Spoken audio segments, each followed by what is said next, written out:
Ito na, malapit na kami. Dalawa na lang to, sir. Sample script sa pag-invite. Sample Marami script yan, eh. sa pag-invite. Luma na yung yung business. Open ka ba sa extra income? Alam na kagad yun. Networking yan. Di ba? Luma na yun eh. Sample script sa pag-invite. Mahirapan tayo makarelate kasi sa bagong tanong to eh. Ako kasi, hanggang ngayon, may mga bago pa ako. Diretsuhan. Hindi, kasi pang lumang sagot yan. Luma na kasi tayo eh. Yung Oo, diretsuhin mo. Kasi pag marunong ka na mag-defend nung networking, nung aim, pwede mo nang diretsuhin. So, advanced na eh. No? Parang sasabihin mo, bro, nasa aim ako. Narinig mo na ba yung networking aim global? Whatever ang sagot niya, whether oo o hindi, kaya mong sagutin. Pag sinabi niyang, oo, alam ko na networking yan eh. Sasabihin ko sa kanya, bakit? Ano alam mo sa networking? Yan yung yung pyramid, di ba? Yung may ganyan, left, right, tapos ganyan. O tapos, yung ganun. Wala, yung meron kang upload tsaka download, di ba? Yan yun. So, I think, sir, pinaka-effective pa rin yung form. Form pa rin. Ifo-form mo pa rin Oo. siya. Yung family, Occupation, recreation, then message. message. So, ipapasok mo yung message pag na-form mo na yung tao. So, sino dito hindi nakakaalam ng form? So, lahat naman nakakaalam ng form, no? Hindi mo alam ang form? Tanong mo po sa upline mo. Hindi. Yung upline Ako, mo. masasagutin ko doon ng ganito. Paano mag-invite ng kaibigan mo na alam na nasa networking ka na? Alam na nasa AIM Global ka. O paano nyo imbitahin nyo? Yung alam na niya na nag-networking ka, alam niya na na-active ka, pero hindi mo ma-invite. Sige, yan na lang. Alam mo paano ko imbitahin yung ganon? Ganito. Ando script ko. Kaibigan ko alam na nasa AIM Global ako, networking ako, or whatever. Sabi ko sa kanya, bro, pagbigyan mo na ako, tignan mo lang yung marketing plan namin. Invite naman kita. Ayoko nga niyan, networking yan, AIM Global. Bro, wala akong time talaga. Tsaka alam mo naman ako, negative ako sa ganyan eh. Kunwari, ganun ang sagot niya. Sabihin ko sa kanya, sige na, pagbigyan mo lang ako. Pakita ko lang sa'yo. Kung ayaw mo, hindi na kita kukulitin. Sasabihin na naman niya, di, pero busy talaga ako, wala akong time. Eto, last na sasabihin. Di ba, Brad, magkaibigan naman tayo. Sabi niya, oo. Kung meron akong hihilingin sa'yo sa buong buhay nating pabor, sa pagkakaibigan natin, pagbigyan mo lang ako ngayon. Last na. Buong buhay na pabor to, bro.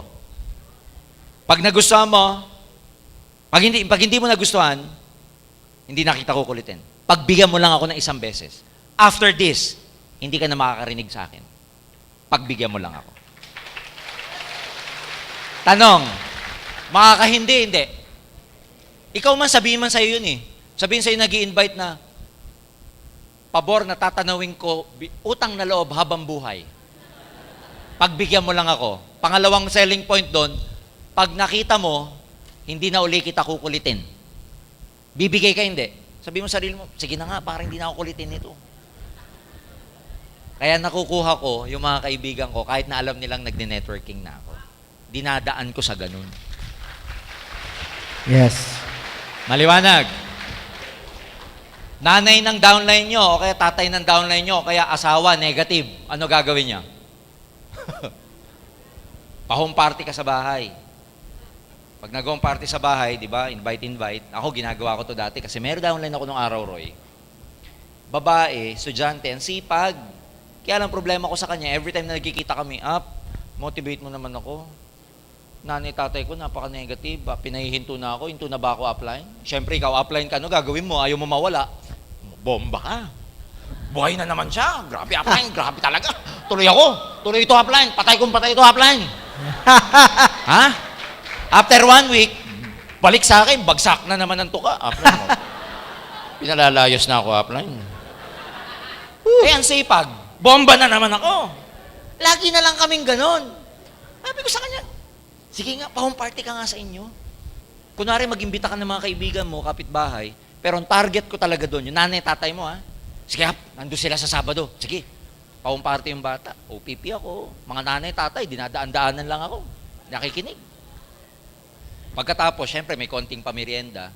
Humarap naman yung nanay at tatay. Sabi sa akin ng tatay na, kasi, ito si Grisel, gabi na lang lagi umuwi. Hindi namin alam kung ano na ginagawa.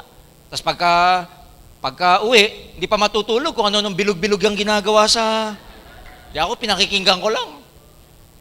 Wag ko kayo magalala kasi kahit hudis oras ng gabi umuwi, ako na po, I assure you na ako po ang kasama niya at mga leaders ko. Kesa ho tumambay yung bata, yung ganun ko kinausap. Alam mo kung anong closing remark ko? Alam niyo po, tita, tito, yung anak niyo po napakasipag.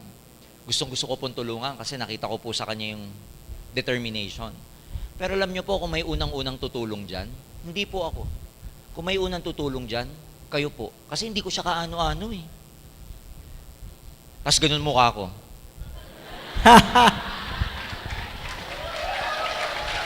Sa pulo, hindi. People, when you touch their heart, they change. Ganun din sa mag-asawa. Pag may asawa, negative. Alam mo, kung may tutulong sa mister mo, hindi ako. Kung may unang tutulong dyan, ikaw. Kasi hindi ko siya kaano-ano, pero ikaw, asawa ka niya. Siguro may tutulong dyan, dapat ikaw. Alam mo, nagkakaroon sila ng realization. So, laging ganun. Laging ang closing nyo, alam nyo po, kung may tutulong dyan, hindi po dapat ako. Kayo po dapat. Kasi siya, hindi ko kaano-ano, pero kayo, kamag-anak nyo. Tapos yun. Script ko yan nung araw, and it never fails. It always works. Subukan nyo bukas. Anyway, siguro may additional pa ako dyan, sir. Third party approach minsan. Third party pa ang script. Sasabihin mo, bro, meron nag-offer sa akin business. Halika, samahan mo ako. Mukhang maganda. Oh, pwede rin So, yun, isa no? yun. Oo. So, third party approach din yung CD, papapakita mo sa kanya dahil hindi ikaw nag-present. Kasi ang laging titin natin dito, sir, hindi siya marunong eh. Oo.